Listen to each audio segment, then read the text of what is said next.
Hello બાળકો, જય શ્રી કૃષ્ણ. મજામાં? ઓલરાઈટ.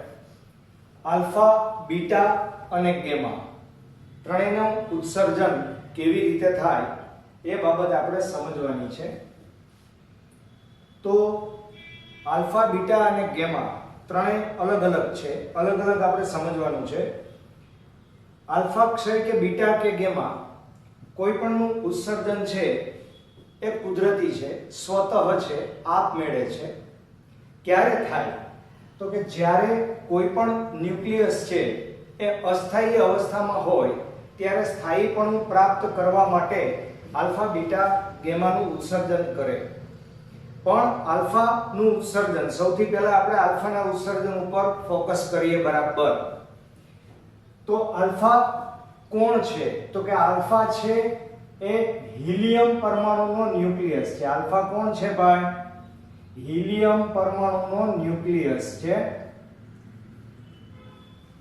હવે એક પ્રક્રિયા લખું છું. એ x અને z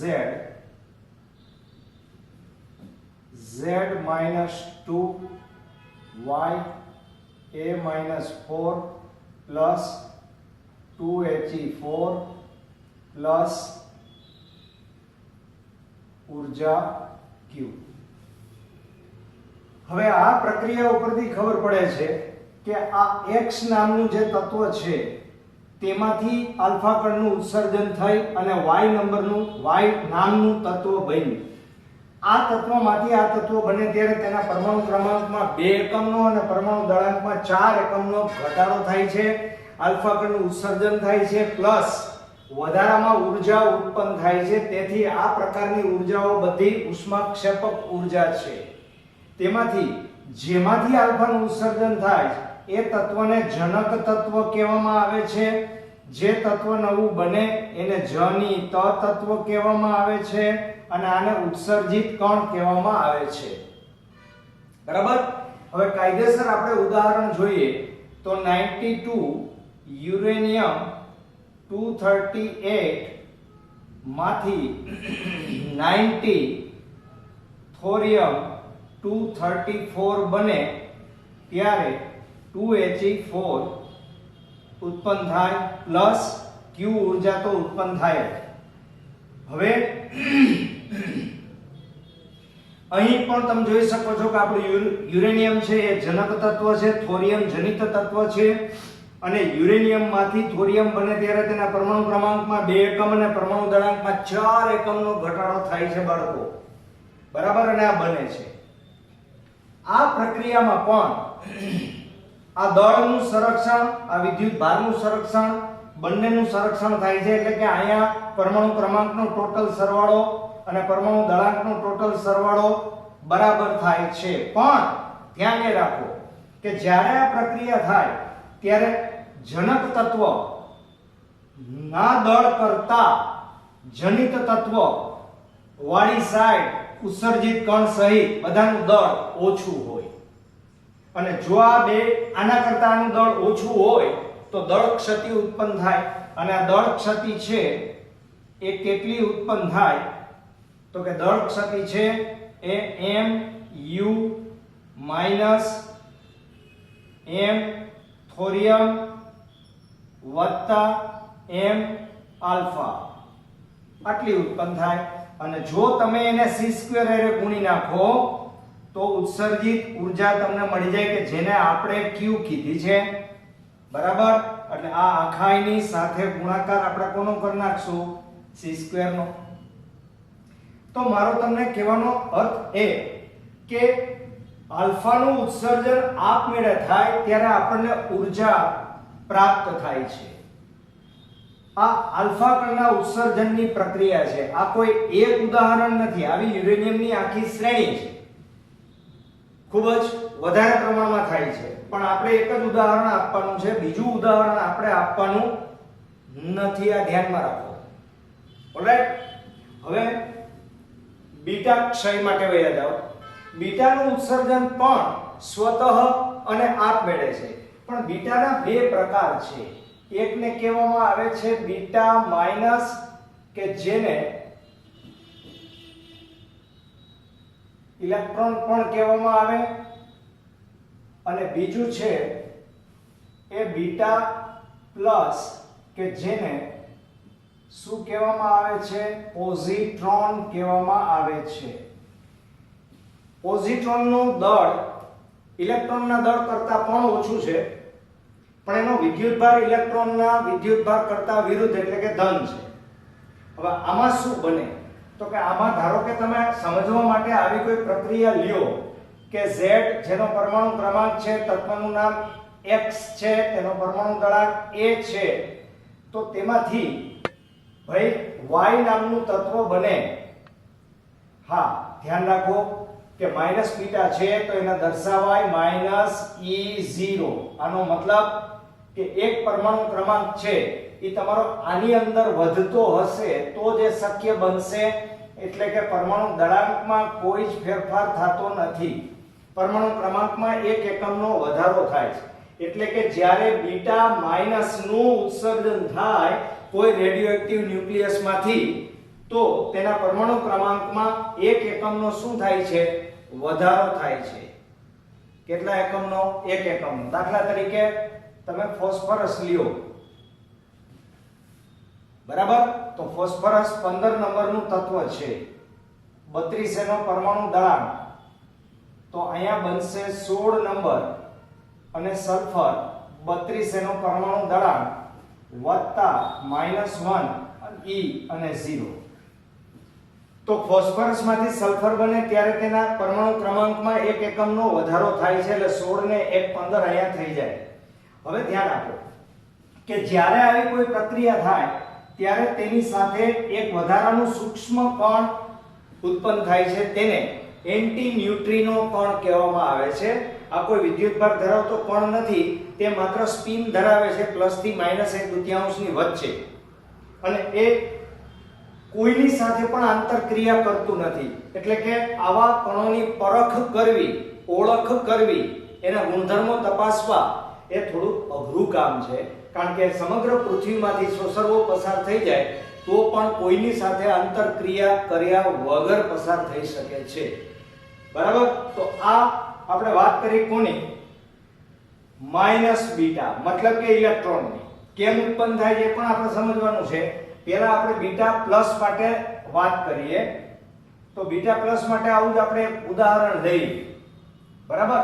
તો 11 સોડિયમ 23, 22 અથવા 23, અને તેમાંથી 10 નિયોન 23 ધારો કે ઉત્પન્ન થાય, તો વત્તા +1 E0 વત્તા ન્યુટ્રિનો. એની ઉપર મેં બહાર નથી કહ્યું, આ એન્ટી ન્યુટ્રિનો છે, આ ન્યુટ્રિનો છે. અને અહીંયા અત્યારે જોઈ શકો છો કે પરમાણુ ક્રમાંકમાં 1 એકમનો ઘટાડો થયો. પરમાણુ ક્રમાંકમાં 1 એકમનો ઘટાડો થયો. દળાંકમાં ફેર નથી પડતો, 22 હોય તો 22, 23 હોય તો 23.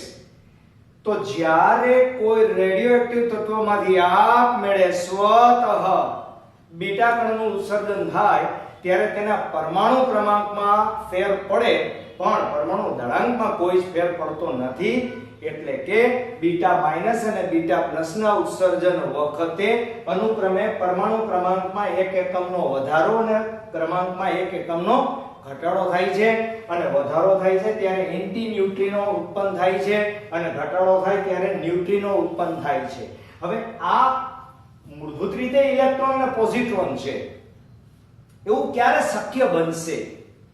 ભાઈ પરમાણુ ક્રમાંકમાં 1 એકમનો વધારો થયો. તમને આમ સાદી રીતે વિચારો જોઈએ કે પરમાણુ ક્રમાંકમાં 1 એકમનો વધારો થાય એવી કોઈ પણ પ્રક્રિયા છે, તો એનો અર્થ એમ થયો કે ન્યુક્લિયસની અંદરના ભાગમાં એક પ્રોટોન વધ્યો.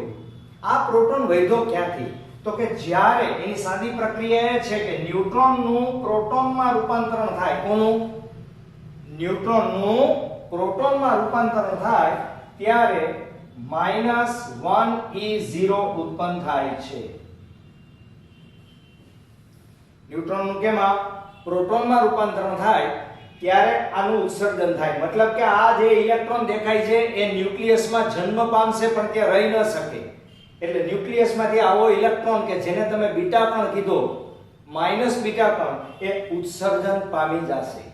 એવી જ રીતે બીજી પ્રક્રિયા એટલે કે પ્લસ બીટા ક્યારે ઉત્પન્ન થાય કે જ્યારે પ્રોટોનનું ન્યુટ્રોનમાં રૂપાંતરણ થાય. ત્યારે સ્વાભાવિક વાત છે કે એક પ્રોટોન ગયો, એક ન્યુટ્રોન વહ્યો, પરમાણુ દળાંક કાંઈ ફેરફાર થતો નથી, ઉપર એ નથી થતો, નીચે નથી થતો, પણ આયા ન્યુટ્રોનમાં જ્યારે રૂપાંતરણ થાય ત્યારે +1 E0 ઉત્પન્ન થશે અને ત્યાં ન્યુટ્રિનો ઉત્પન્ન થશે. એટલે કે પ્રોટોનનું ન્યુટ્રોનમાં રૂપાંતરણ થાય, પ્રોટોનનું ક્યાં? ન્યુટ્રોનમાં. એ ન્યુક્લિયસની અંદર જ થવાનું છે. ન્યુટ્રોનનું પ્રોટોનમાં જ્યારે રૂપાંતરણ થાય ત્યારે આ ન્યુટ્રોનના પ્રોટોનના રૂપાંતરણ વખતે શું ઉત્પન્ન થવાનું છે? ઇલેક્ટ્રોન. બરાબર? તો બીટા કણના તમારા બે પ્રકાર છે, એ ધ્યાનમાં રાખો. બરાબર? તો સિમ્પલી આપણે આટલી બાબત સમજ્યા. બરાબર? ઓલરાઈટ. તો હવે હું બે ક્વેશ્ચન તમને લખી દઉં છું, પછી આપણે કેમાં સમજી નાખશું. સિમ્પલ છે બિલકુલ. યસ બાળકો, જ્યારે રેડિયોએક્ટિવ તત્વોમાંથી આલ્ફા કણનું ઉત્સર્જન થાય ત્યારે તે તત્વના પરમાણુ ક્રમાંક અને દળાંકમાં અનુક્રમે 2 અને 4 એકમનો ઘટાડો થાય. ધારો કે X નામનું કોઈ એક રેડિયોએક્ટિવ તત્વ છે ZX છે, તો એના પરમાણુ ક્રમાંકમાં 2 અને દળાંકમાં 4 નો એકમનો ઘટાડો થયો અને હિલિયમ પરમાણુનો ન્યુક્લિયસ બન્યો, મતલબ કે આલ્ફા કણ બન્યો અને વધારામાં ઊર્જા આપણને પ્રાપ્ત થઈ. જ્યાં આ X ને જનક તત્વ કહેવાય છે, Y ને જનિત બનતું તત્વ કહેવાય છે અને આલ્ફા કણ એ હિલિયમ પરમાણુનો ઉત્સર્જિત ન્યુક્લિયસ છે. હિલિયમ પરમાણુ નથી હો, ધ્યાન રાખજો. આલ્ફા કણ એ હિલિયમ પરમાણુ નથી, આલ્ફા કણ એ હિલિયમ પરમાણુનો ન્યુક્લિયસ છે. બીજું ઉદાહરણ યુરેનિયમમાંથી થોરિયમ બને, 2He4 ઉત્પન્ન થાય અને Q ઊર્જા ઉત્પન્ન થાય. હવે આઇન્સ્ટાઈનના સૂત્ર E=mc² મુજબ આ પ્રક્રિયા આપમેળે ત્યારે જ શક્ય બને કે જ્યારે પ્રક્રિયકના દળ કરતા નિપજનું દળ ઓછું હોય. એટલે આ બધાયના દળ કરતા આનું દળ ઓછું હોય. ઉદ્ભવતી ઊર્જા Q mx my m બરાબર? એટલે કે પ્રક્રિયકનું દળ ઓછા નિપજનું દળ c² કરવામાં આવે તો તે નિપજ ન્યુક્લિયસની ગતિ ઊર્જા રૂપે મળે. અહીં Q is greater than 0 હોવાથી આ પ્રક્રિયા ઊર્જા અથવા ઉષ્માક્ષેપક છે. એવી જ રીતે બીટા કણ માટે બીટા ક્ષયમાં ન્યુક્લિયસ આપમેળે ઇલેક્ટ્રોન નું અથવા પોઝિટ્રોન નું ઉત્સર્જન કરે ત્યારે બનતા નવા તત્વના પરમાણુ ક્રમાંકમાં અનુક્રમે 1 એકમનો વધારો અને 1 એકમનો ઘટાડો થાય. એટલે આ ઉત્સર્જિત થાય તો 1 એકમનો વધારો અને આ ઉત્સર્જિત થાય તો 1 એકમનો ઘટાડો. બે ઉદાહરણ આપેલા છે, એક ફોસ્ફરસનું છે, એક સોડિયમનું છે. આમાં પરમાણુ ક્રમાંક વધ્યો, આમાં પરમાણુ ક્રમાંક ઘટ્યો. આમાં પોઝિટ્રોન ઉત્પન્ન થયો, આમાં ઇલેક્ટ્રોન ઉત્પન્ન થયો, એટલે કે આમાં બીટા માઈનસ, આમાં બીટા પ્લસ, આમાં ન્યુટ્રિનો કણ ઉત્પન્ન થયો, આમાં એન્ટી ન્યુટ્રિનો. બીટા ક્ષયને લાક્ષણિક રીતે T1/2 વડે રજૂ કરાય છે. દાખલા તરીકે બીટા માઈનસ ક્ષય અને બીટા પ્લસ ક્ષય માટે અર્ધાયુ અનુક્રમે 14.3 દિવસ અને 2.6 વર્ષ છે. મતલબ એનું સ્ટાન્ડર્ડ હોતું નથી, પણ T1/2 ને આધારે તમે એનો જીવનકાળ ગણી શકો છો. બીટા માઈનસ અથવા બીટા પ્લસના ઉત્સર્જનની સાથે ઉત્સર્જાતા એન્ટી ન્યુટ્રિનો અને ન્યુટ્રિનો કણના દળ ઇલેક્ટ્રોનના દળ કરતાં ખૂબ જ નાના છે.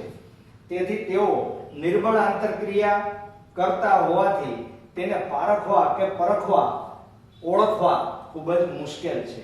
જ્યારે ન્યુક્લિયસમાં એક ન્યુટ્રોનનું પ્રોટોનમાં રૂપાંતરણ થાય ત્યારે Z માં 1 એકમનો વધારો થઈ બીટા માઈનસ ઉત્સર્જાય છે. એટલે કે neutron to proton plus electron plus anti neutrino તથા એક પ્રોટોનનું જો ન્યુટ્રોનમાં રૂપાંતરણ થાય તો Z માં 1 એકમનો ઘટાડો થાય છે. એટલે કે પ્રોટોન થી ન્યુટ્રોન E+ અને μ.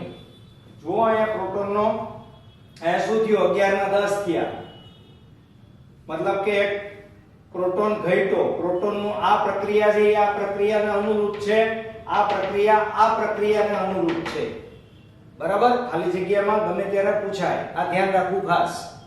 ઓકે, ચાલો લખી લ્યો ફટાફટ. યસ બાળકો, આપણું લાસ્ટ ઉત્સર્જન ગેમાક્ષય. રેડિયો એક્ટિવ તત્વોમાંથી આલ્ફા બીટાના ઉત્સર્જન બાદ ગેમાનું ઉત્સર્જન થાય. આલ્ફા બીટાના ઉત્સર્જન બાદ જો તે પદાર્થ અસ્થાયી અવસ્થામાં હોય તો ગેમાના ઉત્સર્જન દ્વારા તે સ્થાયીપણાની માત્રામાં વધારો કરે છે.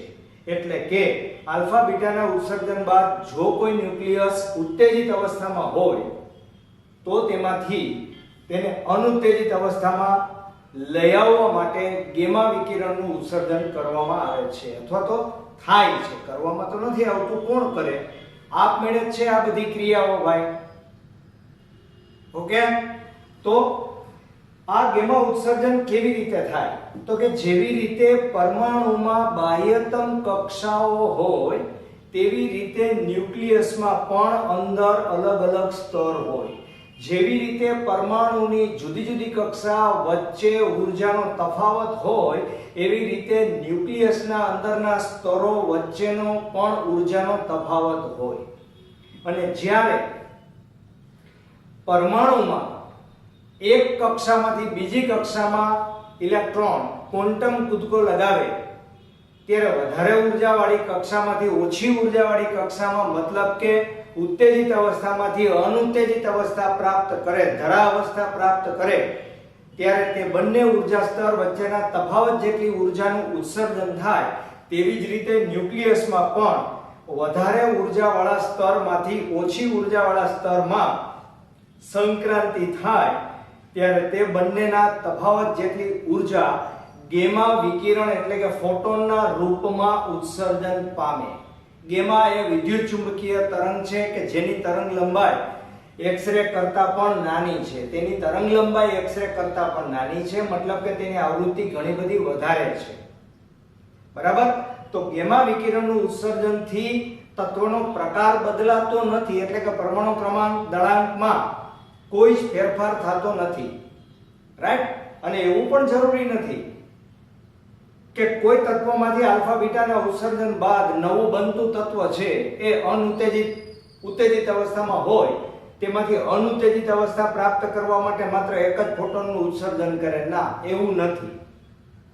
દાખલા તરીકે સામે આકૃતિમાં જુઓ, 27 કોબાલ્ટ 60 છે, એમાંથી બીટા માઈનસનું ઉત્સર્જન થયું એટલે 28 નિકલ 60 બન્યું. હવે નિકલ સ્થાયી અવસ્થામાં નથી તો 1/1 તેમાંથી 1.17 MeV અને 1.33 MeV ના ફોટોનનું ઉત્સર્જન થઈ અને તે અનુત્તેજિત અવસ્થા પ્રાપ્ત કરે છે. તો આના ઉપરથી એટલો તો અંદાજ આપણને આવી ગયો કે પરમાણુની બાહ્યતમ કક્ષામાં કક્ષા વચ્ચેના તફાવત એટલે કે ઊર્જાનો તફાવત એ EV ના ક્રમનો હોય, પણ આ તફાવત MeV ના ક્રમનો છે. મતલબ કે ગેમા વિકિરણના રૂપમાં આપણને પ્રચંડ ઊર્જા પ્રાપ્ત થાય છે. ઓકે, તો ગેમા વિકિરણનું કારણ શું? આલ્ફા બીટાના ઉત્સર્જન બાદ જો નવું બનતું જનિત તત્વ ઉત્તેજિત અવસ્થામાં હોય તો તે ગેમાના ઉત્સર્જન વડે ધરા અવસ્થા પ્રાપ્ત કરે, અનુત્તેજિત અવસ્થા પ્રાપ્ત કરે, સ્થાયી અવસ્થા પ્રાપ્ત કરે. ઓલરાઈટ? તો આટલું જ એમાં લખવાનું છે, વધારે લખવાનું નથી. ઓકે? યસ બાળકો, જ્યારે આલ્ફા અને બીટા ક્ષયના લીધે બનેલ જનિત તત્વનું ન્યુક્લિયસ ઉત્તેજિત સ્થિતિમાં હોય ત્યારે એક કે તેથી વધુ ગેમા વિકિરણ કે ફોટોનના ઉત્સર્જન વડે તે સ્થાયી અથવા તો ધરા અવસ્થા પ્રાપ્ત કરે. જેવી રીતે પરમાણુમાં ઉત્તેજિત અવસ્થા અને ધરા અવસ્થાઓ ધરાવતા જુદા જુદા ઊર્જા સ્તરો હોય છે તેવી જ રીતે ન્યુક્લિયસમાં પણ હોય છે. એટલે કે પરમાણુમાં ઊર્જા સ્તરો વચ્ચેનો તફાવત EV ના ક્રમનો, જ્યારે ન્યુક્લિયસમાં આ તફાવત MeV ના ક્રમનો હોય એટલે પ્રચંડ ઊર્જા ઉત્પન્ન થાય. આમ પરમાણુની જેમ ન્યુક્લિયસ તેની ઉત્તેજિત અવસ્થામાંથી ધરા અવસ્થા પ્રાપ્ત કરે ત્યારે તે બે ઊર્જા સ્તર વચ્ચેના તફાવત જેટલી ઊર્જાના ફોટોન કે ગેમા વિકિરણનું શું કરે છે?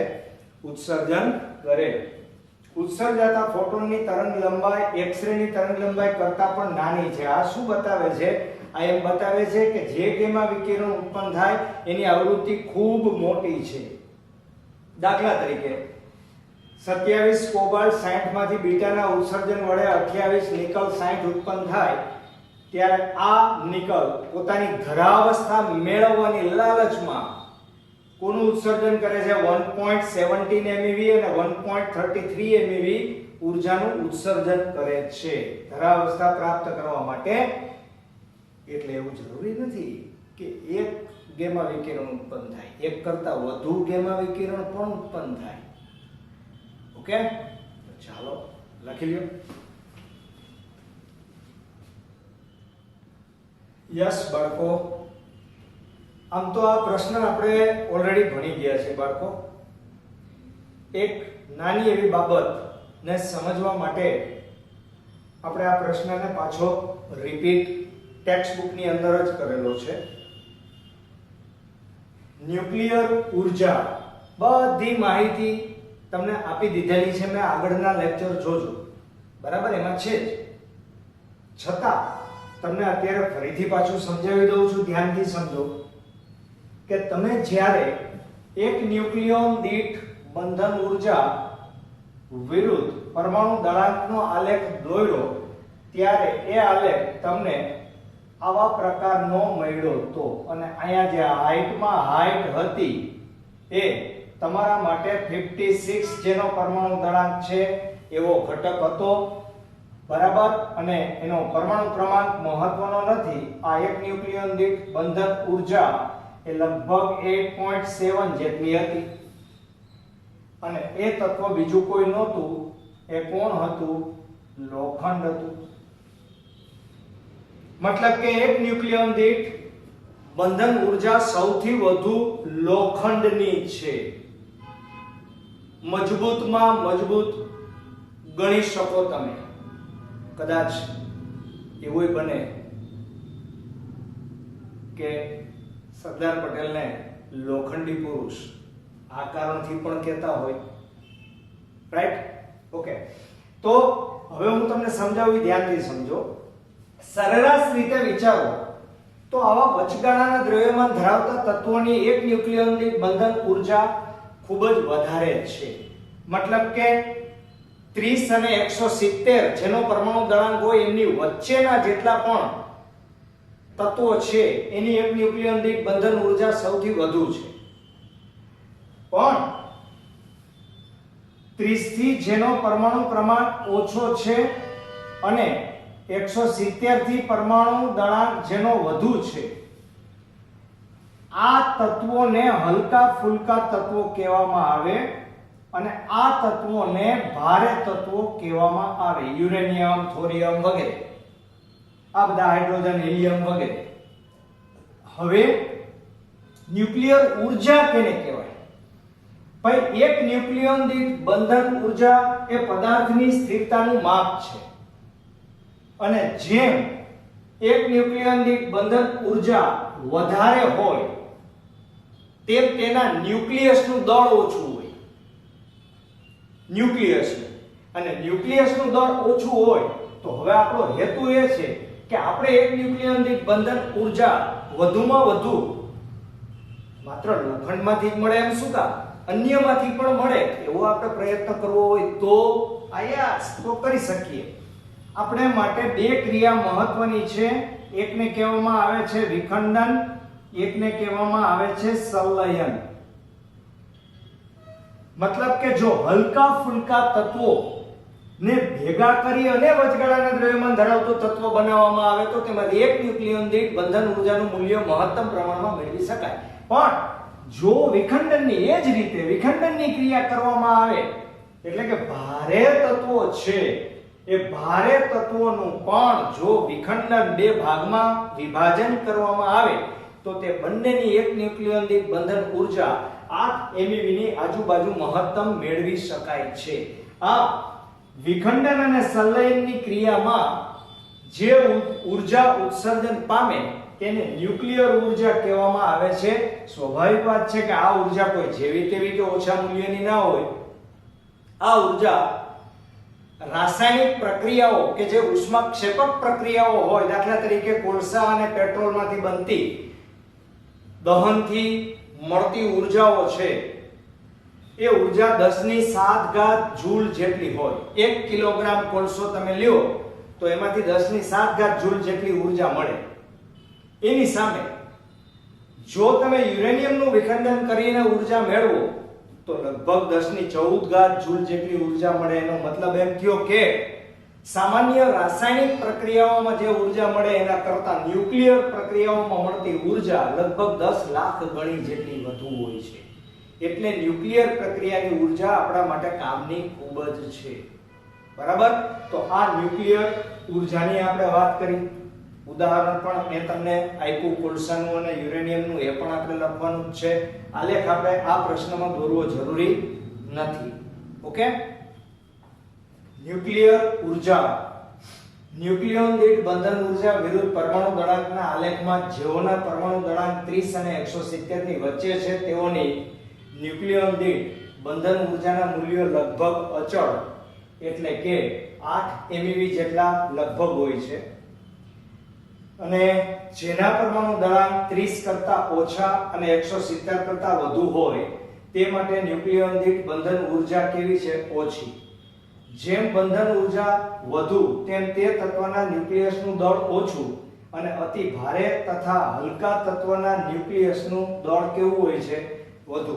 અને તેથી જ જ્યારે તમે વધુ બંધન ઉર્જા ધરાવતા તત્વને બનાવવાની ક્રિયા કરો ત્યારે હંમેશા ઓછા દળવાળા ન્યુક્લિયસ બનાવવાની ક્રિયા કરો છો તેમ કહેવાય. અને તેને લીધે એ બંનેના દળના તફાવત જેટલા દળની ઉર્જા ઉત્સર્જાય. એનું નામ જ ન્યુક્લિયર ઉર્જા.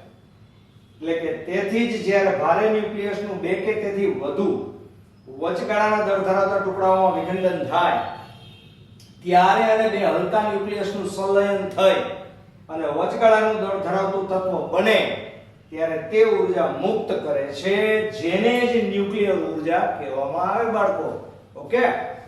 કોલસો અથવા પેટ્રોલિયમના દહનથી થતી રાસાયણિક પ્રક્રિયામાં થતી ઉષ્માક્ષેપક પ્રક્રિયાથી ઈવીના ક્રમની જ્યારે ન્યુક્લિયર પ્રક્રિયામાં મુક્ત થતી ન્યુક્લિયર ઉર્જા પ્રચંડ એટલે કે MeV ના ક્રમની હોય, આશરે 10 લાખ ગણી. દાખલા તરીકે 1 કિલોગ્રામ કોલસાના દહનથી 10 ની 7 ઘાત જૂલ ઉર્જા મળતી હોય તો 1 કિલોગ્રામ યુરેનિયમના વિખંડનથી 10 ની 14 ઘાત જૂલ જેટલી પ્રચંડ ઉર્જા પ્રાપ્ત થાય.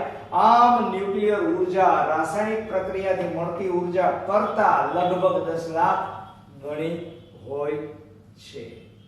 ઓલરાઈટ? ક્લિયર? લખી લ્યો.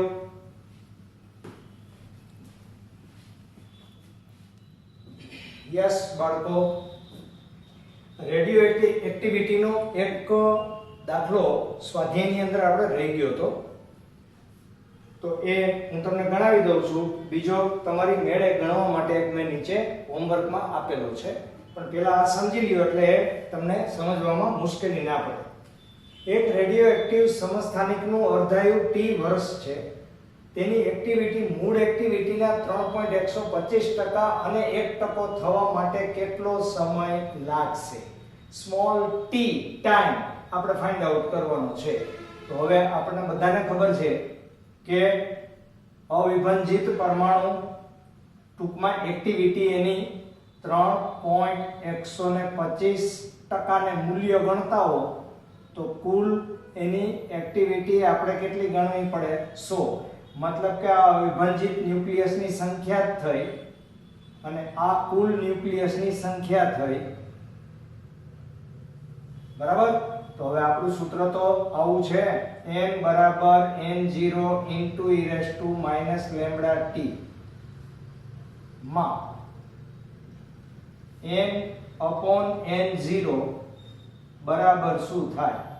તો કે 3.125 ના છેદમાં 100 થાય. આ બેનો ભાગાકાર કરશો એટલે 1/32 આવે. 1/32 નો મતલબ 1/2 બરાબર ને n/n0 બરાબર આપણું સૂત્ર મેળવેલું છે 2n સાથે શું કરતા ભાઈ? સરખાવતા. અને જો આપણે એની સાથે સરખાવી દઈએ તો આપણા માટે અત્યારે n બરાબર 5 મળ્યા. અને તેથી આપણું સૂત્ર t nt1/2. t1/2 નું મૂલ્ય આ દાખલામાં આપ્યું નથી, પણ અન્ય કોઈ દાખલામાં તો આપેલું હોય. જુઓ સામે પણ છે. તો t બરાબર n કેટલા લેવાના છે આપણે? 5t. આ ટાઈમ તમને મળી ગયો. પછી તમને અહીંયા અર્ધજીવનકાળ t લેવાનો કીધો, એટલે આપણે t નો t રાખશું. ઓકે, આ તમારા માટે a નો જવાબ થયો. હવે b નો જવાબ જોજો વિચિત્રતા બેયમાં, પછી સમજાવું છું કે અહીંયા n બરાબર 1 છે અને n0 બરાબર 100 છે, અને તેથી n/n0 બરાબર 1/100. હવે આમાં આની જેમ 2 ની ઘાત નહીં થાય, બરાબર? તો આપણે અહીંયા e−λt સૂત્ર મૂકવું પડે ફરજિયાત, અને તેથી 100 બરાબર e+λt, બરાબર? અને તેથી λt બરાબર લિનિયર 100. તેથી λt બરાબર log 10 બેઝ 100 અને ગુણાકારમાં 2.303. તેથી λt બરાબર 2.0000 ગુણ્યા 2.303 થાય, કારણ કે 100 છે એટલે કેરેક્ટરિસ્ટિક કેટલી આવે? 2.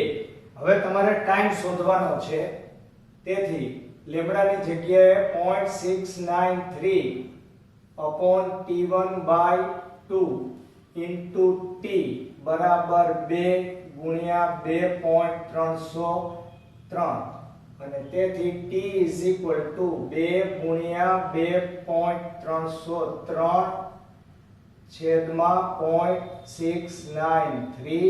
અને જો અર્ધજીવનકાળ હોત તો આપણે અહીં ગુણત, નહીંતર આપણે t નો t રાખીએ તો t બરાબર લગભગ 6.65 t આટલું મૂલ્ય મળશે લગભગ, મને એવું લાગે છે. આપણે ચેક કરી લઈએ કે 2 ગુણ્યા 2.303 ભાગ્યા 0.693 equal to 6.64 બરાબર છે. એટલે આટલા t આપણને મળ્યું. હવે હું તમને સમજાવું કે જ્યારે આવી રીતે 2 ની ઘાતમાં તમારા એવા આંકડા ન આવતા હોય ત્યારે આ સિમ્પલ રીતે તમે ના કરી શકો. તમારા માટે ફરજિયાત આ સૂત્ર મૂકીને જ તમારે t શોધવો પડે, બરાબર? તો એવો જ દાખલો હું તમને કહેતો નથી. આ દાખલામાં આમ થશે કે આમ થશે, પેલા આમ ટ્રાય કરવાની છે. ઘણાને મોઢે ખબર પડી જાય કે આમ થશે, પણ ન ખબર પડે તો બોલ પેનથી લખશો એટલે ખ્યાલ આવશે કે આમ થશે કે આમ થશે. આ છે આ ટાઈપનો દાખલો, અને આ અગાઉ કોમ્પિટિટિવ એક્ઝામોમાં પૂછાયેલા જ છે બધા. ઓલરાઈટ, તો આટલું તમે કરી નાખજો બાળકો. નેક્સ્ટમાં આપણે આગળ ઉપર વધશું, વિખંડનની પ્રક્રિયા આપણે ભણવાની છે. રાઈટ? ચાલો, જય શ્રી કૃષ્ણ.